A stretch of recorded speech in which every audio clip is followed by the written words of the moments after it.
Hello everyone, welcome back to my channel Shri Gyan. और ये the French revolution का third part है। और इससे पहले अगर आपने फर्स्ट और सेकंड पार्ट नहीं देखा है तो प्लीज़ पहले आप उसे देख लीजिए ताकि आपको ये वीडियो भी अच्छी तरह समझ में आए। तो अब चलिए शुरू करते हैं। इससे पहले वाली वीडियो में हमने देखा कि फ्रेंच का जो कॉन्स्टिट्यूशन है वो कैसे बना, उसमें क्या क्या कंडीशंस थी और कैसे कैसे बदलाव आते गए। जब बदलाव आने शुरू हुए तो शुरुआती दौर में क्या था कि सिर्फ जेंट्स लोगों को ही परमिशन थी क्या वोटिंग करने की, ठीक है। तो इसके विरुद्ध भी महिलाओं ने क्या उठाया, अपनी आवाज़। इसके विरुद्ध भी महिलाओं ने आवाज़ उठाई। और यहाँ देखिए, ये आपको क्लियरली दिखाई पड़ जाएगा। In the early years the revolutionary government did introduce laws that help improve the lives of women. सरकार ने ये पूरी कोशिश की कि महिलाओं की स्थिति को सुधारा जाए कुछ वर्षों में। Together with the creation of state schools बनाए गए। Schooling was made compulsory for all girls. सारे गर्ल्स की जो एजुकेशन थी वो कंपल्सरी कर दी गई। Their fathers could no longer force them into marriage against their will. उनके पिता अब उनको उनकी मर्जी के खिलाफ शादी के लिए भी फोर्स नहीं कर सकते थे। Marriage was made into a contract entered into freely and registered under civil law. शादी एक ऐसा कॉन्ट्रैक्ट बन गई जो दोनों की मर्जी से होगी और सिविल लॉ के अंतर्गत होगी। Divorce was made legal. Divorce भी लीगल हो गया, यानी कि तलाक भी लीगल हो गया। Could be applied by both women and main. मतलब अब डाइवोर्स मेन और वुमेन दोनों ही अप्लाई कर सकते थे। Main and women both can applied for divorce. Women could now train for jobs. महिलाओं को भी जॉब्स के लिए ट्रेनिंग देने लगे और छोटे बिजनेसेस चलाने के लिए भी परमिशंस मिलने लगे। महिलाओं ने भी काफ़ी संघर्ष किया। Women struggle for equal political rights however continued during the reign of terror, ठीक है।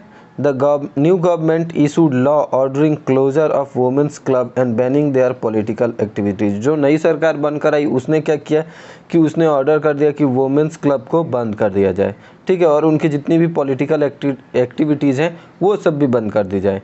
Many prominent women were arrested and a number of them executed. कुछ जो खास महिलाएं थीं उनको पहले तो जेल में कैद किया गया और फिर कुछ लोगों को मार भी दिया गया, फांसी की सज़ा भी कर दे दी गई, ठीक है। महिलाओं का जो आंदोलन था, वुमेन से मूवमेंट, वो किस चीज़ के लिए था? वोटिंग राइट्स के लिए था। इक्वल पगार जो मिलती है, जो दिहाड़ी मिलती है रोज़ काम करने पर, वो भी क्या होनी चाहिए? इक्वल होनी चाहिए। Continue through the next 200 years in many countries of the world. कई देशों में कंटिन्यू लगभग 200 सालों तक, 200 ईयर्स तक इस चीज़ के लिए मूवमेंट्स होते रहे। The fight for the vote was carried out through an international suffrage movement during the late 19th and early 20th century. यानी कि 20वीं सदी तक ऐसे मूवमेंट्स चलते रहे।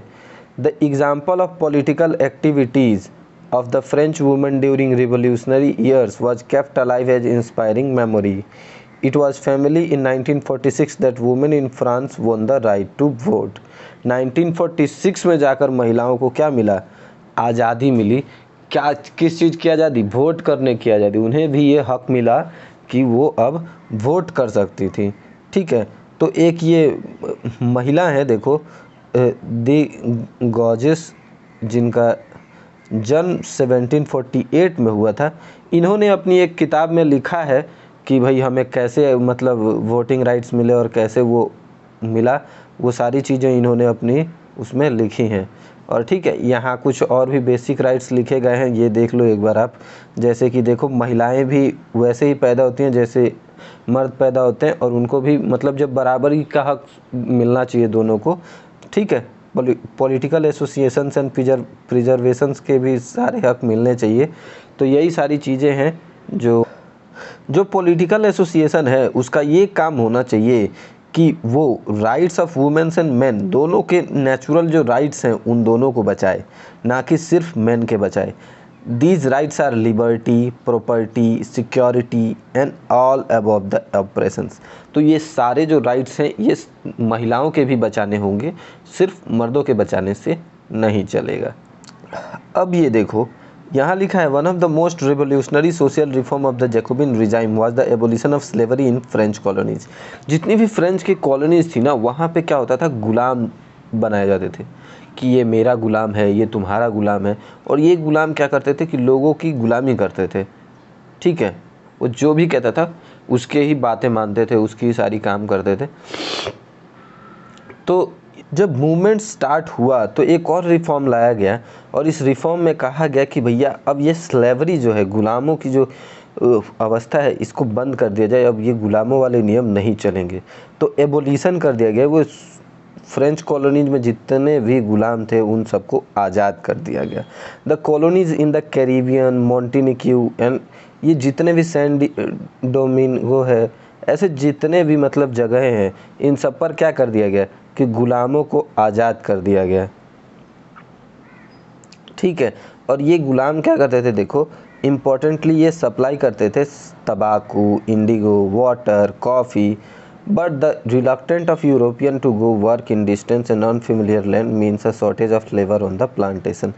सो this was made by a triangular slave trading between Europe, Africa and America. क्या होता था कि ऐसी कई जगहें होती थी जहाँ मतलब जाकर रहना करना बड़ा मुश्किल होता था। तो क्या करते थे, गरीब लोगों को खरीद लेते थे और उनको मजबूरी में उनको कैद करके ले जाकर गुलामों की तरह काम करवाते थे, ठीक है। एक देश से दूसरे देश में गुलामों को बेच दिया जाता था, एक जगह से दूसरी जगह बेच दिया जाता था। द स्लेव ट्रेड, ये देखो, the slave trade began in 17th century, 17वीं शताब्दी में ये शुरू हुआ। फ्रेंच मर्चेंट्स क्या करते थे कि नाव पर इनको लेकर जाते थे, ठीक है, और अफ्रीकन कोर्ट्स पर इनको बेच देते थे, ठीक है। कभी खरीद लेते थे, कभी बेच देते थे कहीं से कहीं।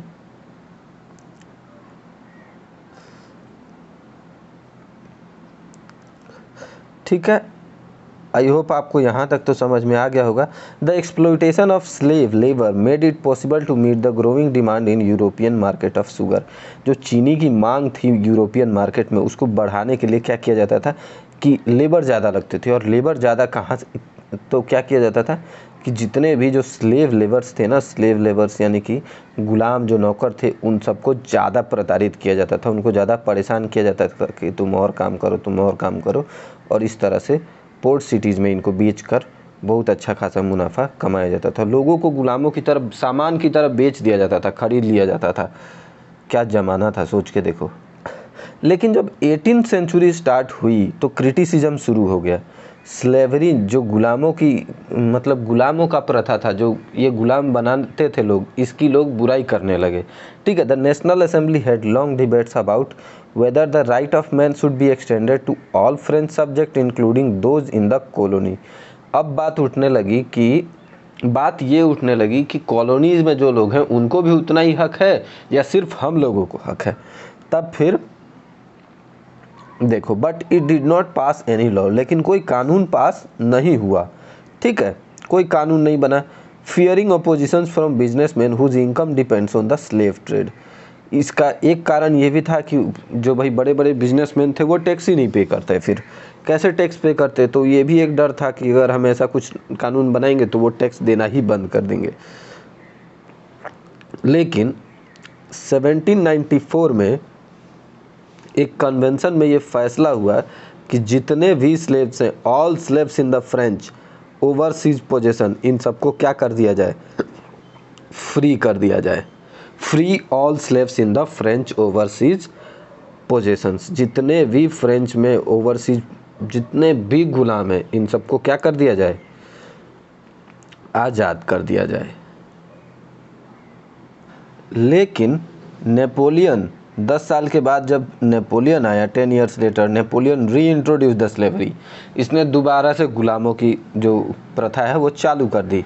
Plantation owners understood their freedom as including the rights to enslave American negroes. America के जो निग्रोज थे इनको एनस्लेव करना शुरू कर दिया, यानी कि इनको स्लेव बनाना बंद कर दिया। To pursue their economic interest slavery was finally abolished in French colonies in 1848। तो 1848 में जाकर फाइनली स्लेवरी को अबॉलिश किया गया। ये एक क्वेश्चन आ सकता है, प्लीज़ आप इसको एक बार नोट डाउन करके रखें।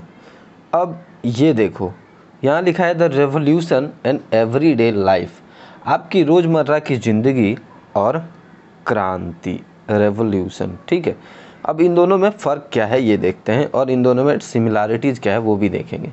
Can politics change the clothes people wear, क्या पॉलिटिक्स बदल सकती है जो लोगों के कपड़े जो उन्होंने पहन रखे हैं। द लैंग्वेज, जो वो बात कर रहे हैं उनकी भाषा बदल सकती है। और द बुक्स दे रीड, जो वो किताबें पढ़ रहे हैं, क्या पॉलिटिक्स ये सब बदल सकती है। सोच कर देखो, जब से कॉन्स्टिट्यूशन बनना शुरू हुआ उसके बाद से फ्रांस में काफ़ी सारे बदलाव देखे गए। देखो, the years following 1789 in France saw many changes such as lives of men, women and children. The revolutionary government took into themselves to pass laws that would translate their ideas of liberty and equality into everyday practices. तो ऐसे बहुत सारे बदलाव धीरे धीरे होने शुरू हो गए। One important law that came into effect soon after storming of Bastille, Bastille का वो तबाही के बाद एक बड़ा ही इंटरेस्टिंग और बड़ा ही इम्पॉर्टेंट लॉ सामने आया। देखो,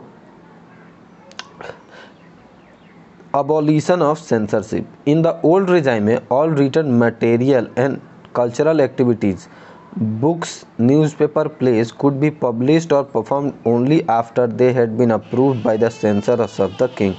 पहले जो न्यूज़पेपर वगैरह छपता था वो सब कुछ राजा के पास पहले जाता था, राजा उसको पढ़ते थे, बताते थे कि हाँ ये पेपर छपने लायक है, तब पेपर छपता था। वो किताब पहले राजा के पास जाती थी, राजा कहता था कि हाँ भाई पेपर किताब छपने लायक है, तभी वो किताब छपती थी। लेकिन अब now the declaration of rights of man and citizen proclaim freedom of speech, अब इनको क्या मिल गई, फ्रीडम ऑफ स्पीच, बोलने की आज़ादी मिल गई।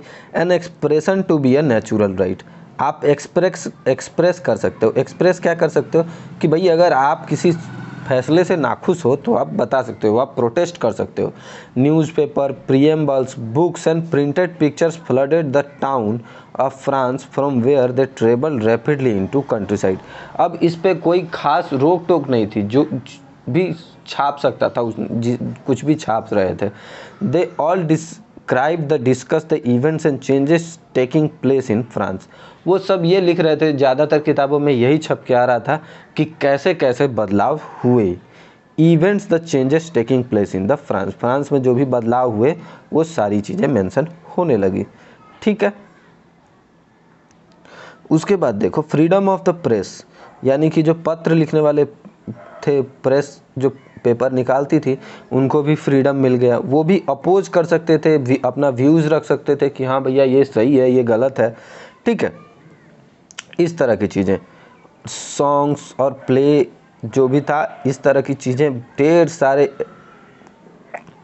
बड़ी संख्या में लोगों को आकर्षित करने लगी। ठीक है, अब आगे चलते हैं। 1804 में नेपोलियन बोनापार्ट राजा बना। राजा क्या बना, उसने खुद को राजा बना लिया। नेपोलियन बोनापार्ट ने क्या किया, खुद को राजा बना लिया। He set out to conquer neighbouring European countries, और उसने क्या किया, दूसरे जो पड़ोसी यूरोपियन कंट्रीज थी इन सबको हथियाना शुरू कर दिया। एक दूसरे मतलब एक के बाद एक दूसरे देशों पर हमला करना और उनको पोजेस करना, हथिया लेना। Dispossessing dynasties and creating kingdom where he placed member of his family, वो क्या करता था, अपने परिवार के जितने लोग थे ना उनको राजा बनाता जा रहा था। एक राज्य को हथियाया और उस राज्य का अपने चाचा को, अपने भतीजा को, किसी को राजा बना दिया। ठीक है, Napoleon saw his role as a moderniser of Europe, वो सोचता था कि वो मॉडर्न कर रहा है यूरोप को। उसने ढेर सारे ऐसे कानून पास किए जो प्राइवेट प्रॉपर्टी को प्रोटेक्ट करते थे, protection of private property and uniform system of weight and measures provided by the decimal system, उसने ही डेसिमल सिस्टम को इंट्रोड्यूस किया। और वेट करने का जो मेजर्स है, किलो, टन, क्विंटल, ये भी वही लेकर आया। Initially many saw Napoleon was a liberator, ठीक है, who would bring freedom for the people, जो क्या लाएगा, वो लाएगा आज़ादी, किसके लिए, पीपल्स के लिए। But soon the Napoleon armies came to be viewed everywhere as an invading force. सब लोगों को लगता था कि नेपोलियन आज़ादी लेकर आएगा, लेकिन बहुत ही जल्द नेपोलियन आर्मी जो थी वो हर जगह इन्वेड करते हुए, घुसपैठ करते हुए दिखाई पड़ी। He was finally defeated at Waterloo in 1815। और वो हारा कहाँ? 1815 में वाटरलू में। ये देखो, he was finally defeated in Waterloo. Many of his measures that carried by revolutionary ideas of liberty and modern laws to other parts of Europe had impact on people long after Napoleon had left. और जैसे ही Napoleon गया उसके बाद उसके बनाए गए कई laws काफ़ी लोगों पर काफ़ी प्रभाव डाल चुके थे।